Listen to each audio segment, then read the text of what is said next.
Аўтарам праекта «Навакольнае асяроддзе гэта мы» з'яўляецца бразільянка, фотограф Канцэсаа Праун. Яна з канца сакавіка знаходзіцца ў Мінску і вырашыла правесці такі конкурс у Беларусі. We received 53 entries, and I'm very happy.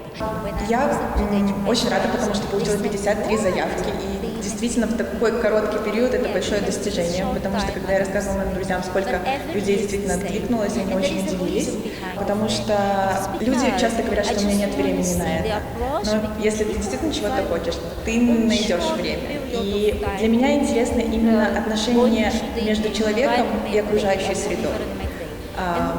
Вот, поэтому я решила попробовать.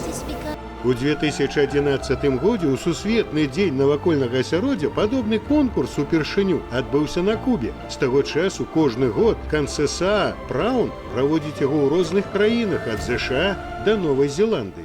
В связи вообще с ситуацией, короткими сроками мы выбрали онлайн-формат участия, поэтому участники могли присылать просто фотографии своих работ, в том числе это могли быть записи театральных проектов или видеоарт. Вот отбирала комиссия в составе экспертов, возглавляла ее Канцэсаа.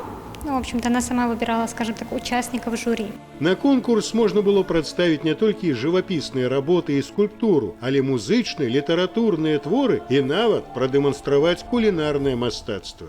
Я изобразила на картине планету, которая очень такая монохромная, сложная, но при этом она так затуманенная, вот как наше прошлое. То есть никто и в мире не может точно сказать, что было с планетой до того, как появились на ней люди. И при этом я нарисовала девочку в углу, она такая яркая, очень теплая, она в таком пледе, у нее там теплый свет из фонаря.